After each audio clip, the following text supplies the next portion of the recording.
All right, Diksha, welcome to this short discussion with regards to your entire preparation journey for GPAT, NIPER, Manipal, and the competitive entrances.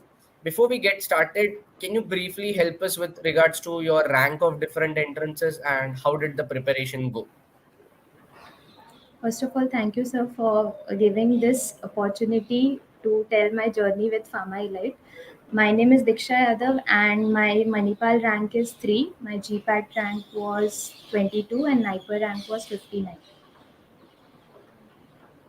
How about the differences in preparation? मतलब आपको सारे entrance एक जैसे लगे कि were there some differences and you had to work down on different subjects for different entrance? सारे subjects में कुछ ना कुछ सारे एंट्रेंसेस में कुछ ना कुछ डिफरेंस था ही। लाइक जीपैट में बहुत ज़्यादा डिटेल में पूछते हैं, लाइक असर्शन और रीजनिंग वगैरह भी था, तो उसके लिए थोड़ा अलग प्रिपरेशन चाहिए। लाइक डीप टॉपिक, आपको टॉपिक का डीप नॉलेज होना चाहिए। नाइपर में क्वेश्चन स्ट्रेट फॉरवर्ड आते हैं, तो उसका इतना डीप क्वेश्चंस नहीं आता है। तो आप, अगर आपको कॉन्सेप्ट क्लियर है, बेसिक्स क्लियर है, तो नाइपर अच्छा जाएगा। मणिपाल भी ऑलमोस्ट बेसिक्स के ऊपर ही था। कहीं पे भी ऐसा लगा कि टाइम कम पड़ा क्योंकि GPAT 200 125 question 3 hours is okay but NIPER 200 question 2 घंटे, मणिपाल भी 200 क्वेश्चंस, तो कभी भी टाइम लैग लगा कोई भी पेपर में? नाइपर में थोड़ा सा लगा था, बाकी तो जीपैट और मणिपाल का अच्छा था। लाइक मणिपाल में आप क्वेश्चन में पीछे नहीं जा सकते वापस बैक, तो एक एक क्वेश्चन को ज़्यादा टाइम दिया था, बट फिर भी हो गया था, 1.5 आवर्स में हो गया था। And how about NIPERs time consumption? मतलब नाइपर में आपको 200 क्वेश्चन के लिए जो 2 घंटे मिलते हैं, how much time did it take for you to finish all 200 questions first time, जो हम राउंड में पेपर सॉल्विंग की बात करते हैं? It took almost 1 hour, 1.5 hour. मतलब आधा घंटा आपके पास एंड में मोटा मोटा बचा था टू हाँ गो थ्रू द हाँ। Remaining questions. यस। एंड अगर हम बात करें जीपैट, नाइपर एंड मणिपाल, कितने क्वेश्चंस अटेम्प्ट किए थे in all those individual entrance? Manipal में मैंने 186 अटेंड किया था, और नाइपर में 190, जीपैट में 110। आप जब क्वेश्चन पेपर सॉल्व करते थे on our test series portal तब भी इतने सारे क्वेश्चंस ही अटेम्प्ट करते थे, और was it less during test portal और वहां पे ज्यादा अटेम्प्ट किए? How was it? नहीं सर, तभी भी same number of question solve करती थी। सो राउंड अबाउट वो रेंज को हम यूज टू हो गए थे, प्रैक्टिस पेपर्स में भी हम्म। उतनी ही और वहां पे भी उतनी ही। How about notes? मतलब आप हर सब्जेक्ट के लिए रेफरेंस बुक रेफर करते थे? मेडिसिनल केमिस्ट्री के लिए फोये, बायोकेम के लिए सत्यनारायण, ब्राह्मण का फोरेंसिक्स के, और was it sir voice break हो रही है।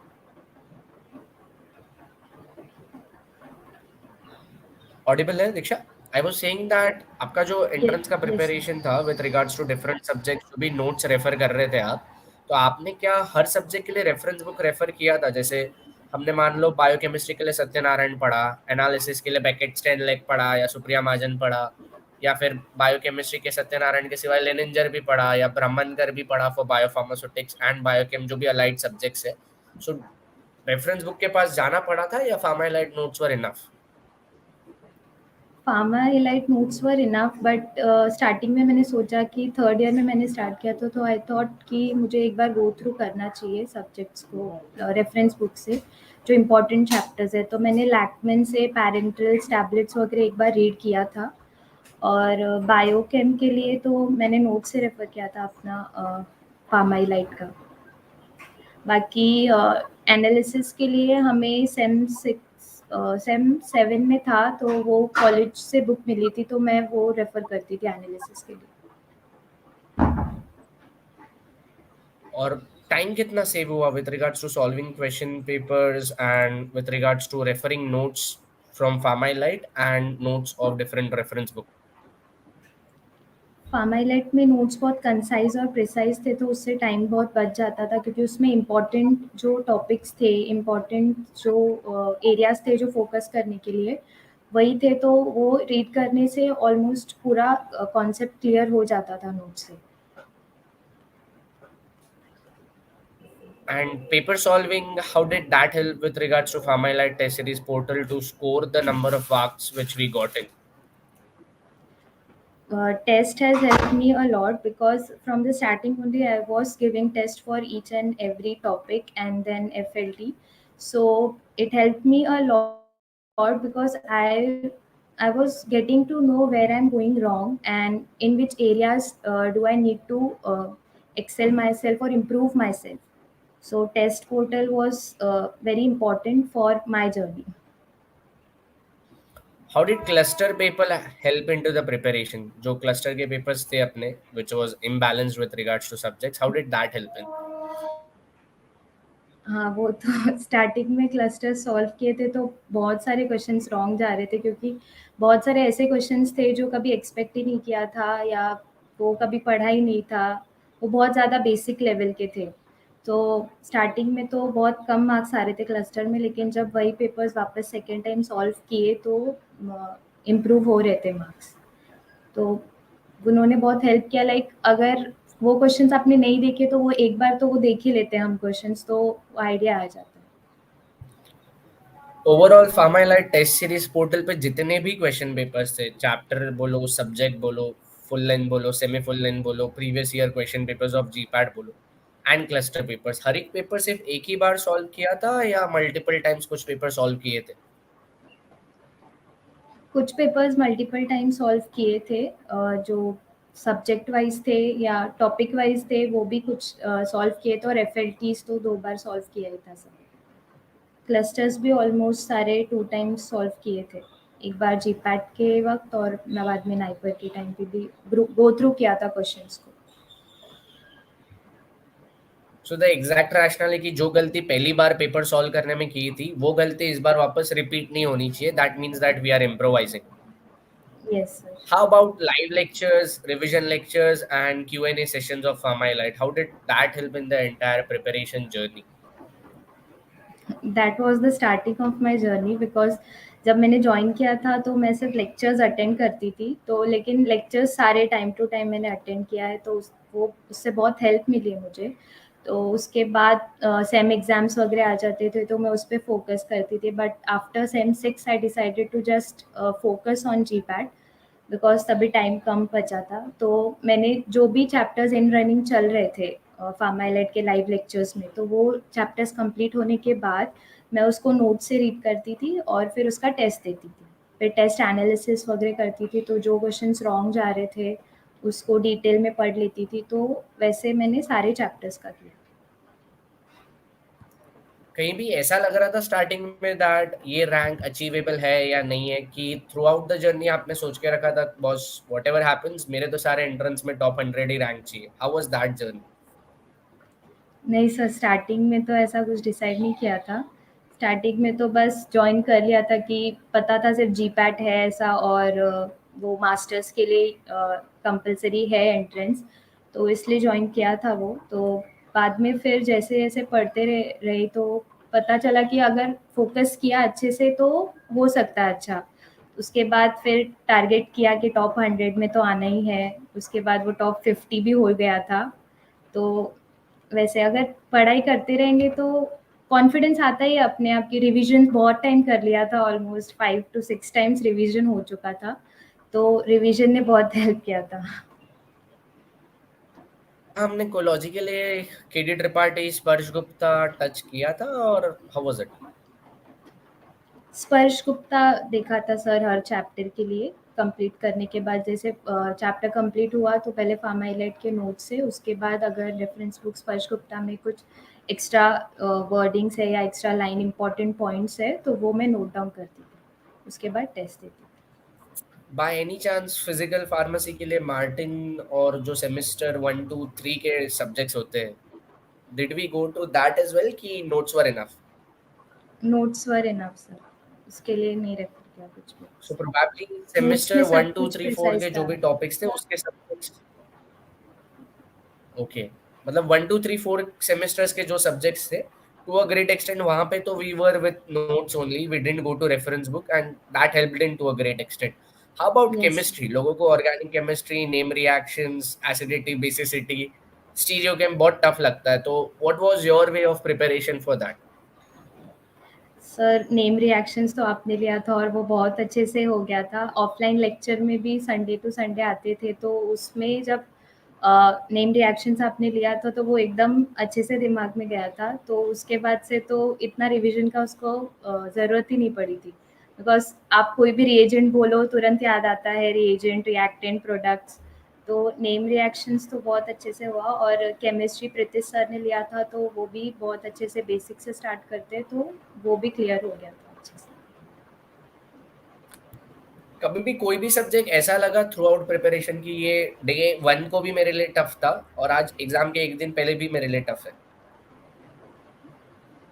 नहीं सर, ऐसा तो नहीं था। स्टार्टिंग में सब थोड़ा, मतलब स्टार्टिंग में कोलॉजी और मेडकेम थोड़ा टफ लग रहा था, बट उसके बाद रिवीजन करते गए, वो उसके रिवीजन किया तो वो अच्छे से हो गया। उसके बाद रिवीजन ही इम्पोर्टेंट एंड रहता है। How did Pharmylite play a role in your journey towards your target ranks 322, 38, 59, जो भी टारगेट रैंक्स थे जो अचीव हुआ, what role did Pharmylite play in the entire journey?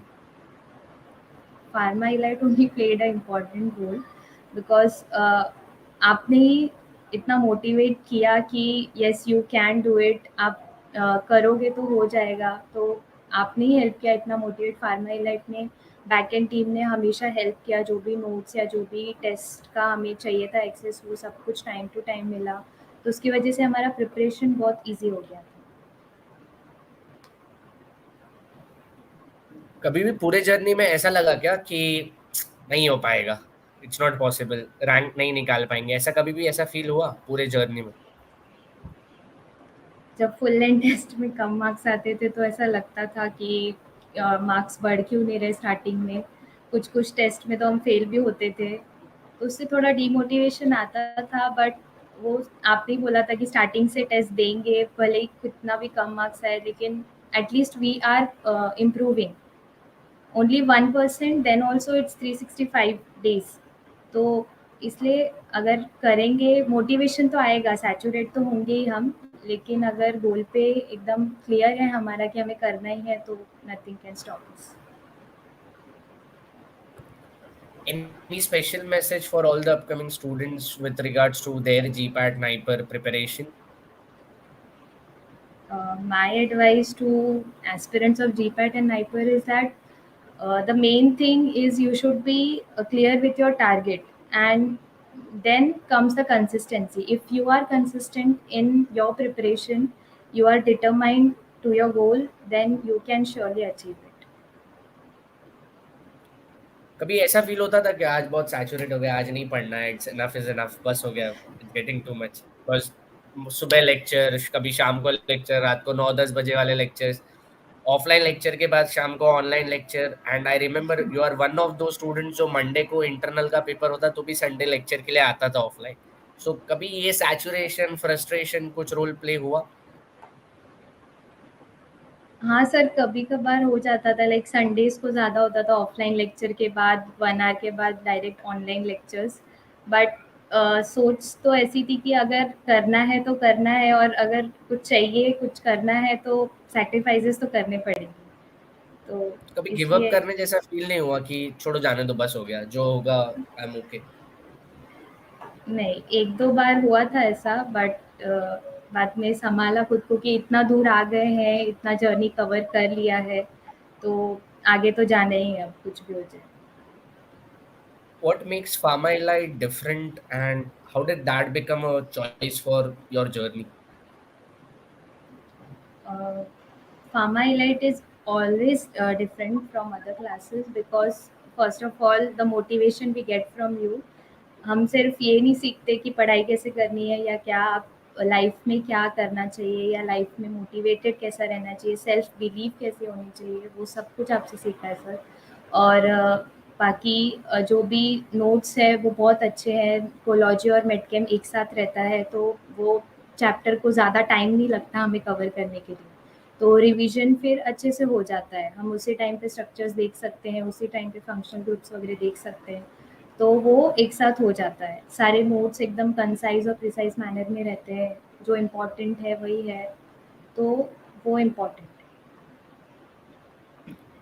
कोलॉजी और मेडकेम टुगेदर सिंस आपने mention किया, how did that help to understand subject in a shorter way? क्योंकि कोलॉजी में एएनएस आता है सेमेस्टर 4 में, और सेम एएनएस आता है कि सेमेस्टर 6 या 7 में मेडकेम में।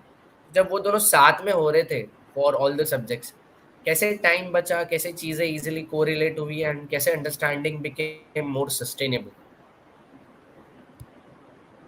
कोलॉजी में मेन तो मैकेनिज्म ऑफ एक्शन और उसका क्लास है, क्लासिफिकेशन है, तो वो हो जाता था। उसके बाद अगर हम साइड बाय साइड उसका स्ट्रक्चर देख लेंगे जो हमारे नोट्स में है फार्माइलाइट में, तो वो बहुत अच्छा होता है। लाइक हमें वहीं पे पता चल जाता है कि स्ट्रक्चर कैसा है, उसका आयुपैक नेम क्या हो सकता है, हम सोच सकते हैं उसका मेन रिंग क्या है, तो उसी टाइम पे वो हो जाता है। तो अलग से मेडिकेम के लिए कुछ करने का कभी ज़रूरत नहीं पड़ा। तो हमारे लिए वो कभी दो सब्जेक्ट थे ही नहीं, वो सब्जेक्ट के वो ड्रग नहीं। का वही सिंथेसिस, वही आईयूपीएसी, वही पाथवे, वही रिंग, वही फंक्शनल ग्रुप, उसी mechanism of action, ADR, start to end about that entire drug was right over there. How about our yes. series of drug of the day, frequently asked question, tips and tricks, ये सब जो YouTube channel पे already available है, how did that help in the entire preparation? It help me a lot because starting में जब classes लगाए थे तो इतना ड्रग्स का कुछ भी नॉलेज नहीं था। कभी सेमेस्टर में भी इतना फोकस नहीं किया कि क्लासिफिकेशन इम्पोर्टेंट है। तो जब स्टार्ट किया प्रिपरेशन तो क्लासिफिकेशन समझ में आने लगा, ड्रग्स के नए-नए नाम याद होने लगे। उसके बाद जो हमारा ड्रग ऑफ द डे है या बूस्ट ऑफ बेसिक्स है, उसने बहुत हेल्प की, क्योंकि ड्रग ऑफ द डे में जो इम्पोर्टेंट ड्रग्स है जिस पे almost last 5 to 6 years questions आते ही हैं कुछ ना कुछ, तो वो करने से इम्पोर्टेंट ड्रग्स का हो जाता है सब कुछ। और बूस्ट योर बेसिक्स भी बहुत इम्पोर्टेंट है क्योंकि बेसिक्स क्वेश्चन ज़्यादा आने लगे अभी जीपैट और नाइपर में, तो वो बूस्ट योर बेसिक सीरीज़ ने भी बहुत हेल्प किया। आपने थोड़े टाइम पहले बताया how did self belief meant plays a major role. तो जब भी चीजें गलत होती है या नहीं हो रहा है, वो टाइम पे खुद पे काउंट करके to go on with preparation and specially hard work और ये सारी चीजें तो है, but how much does smart work play a role in? क्योंकि मैं 24 घंटे में से 20 घंटे पढ़ भी लूँ, but if I am not working smart, जैसे I would say smart work मतलब, जैसे हम लोग हमेशा से बोलते हैं जो पढ़ना इंपॉर्टेंट है वो तो पता होना ही है, बट ज्यादा इंपॉर्टेंट ये पता होना है कि क्या नहीं पढ़ना, so that you get more time to focus on things which are required. तो स्मार्ट वर्क कैसे सपोर्ट करा in the entire journey? Smart work ही इम्पोर्टेंट है सर हार्ड वर्क के साथ, क्योंकि अगर आप सब कुछ जैसे आपने रेफरेंस बुक का बात किया, तो रेफरेंस बुक अगर पढ़ते रहेंगे तो वो तो पोर्शन कभी ख़त्म ही नहीं होगा। तो इसलिए हमें रेफरेंस बुक में भी पता होना चाहिए कि क्या पढ़ना है क्या नहीं पढ़ना है। वो आप स्टार्टिंग से बता रहे कि जितना इम्पोर्टेंट ये पता होना है कि क्या पढ़ना है, उतना इम्पोर्टेंट ये है कि क्या नहीं पढ़ना है। बस हम वो चीज़ें पढ़ते रहे अगर जो नेसेसरी ही नहीं है, जिस पे क्वेश्चन ही नहीं आते, तो हम अपना टाइम वेस्ट कर रहे हैं। उसकी बजाय हम अगर जो इम्पोर्टेंट है वो करेंगे तो हमारा और भी कॉन्सेप्ट्स क्लियर होंगे और वो हेल्प करेगा हमें एग्जाम्स में।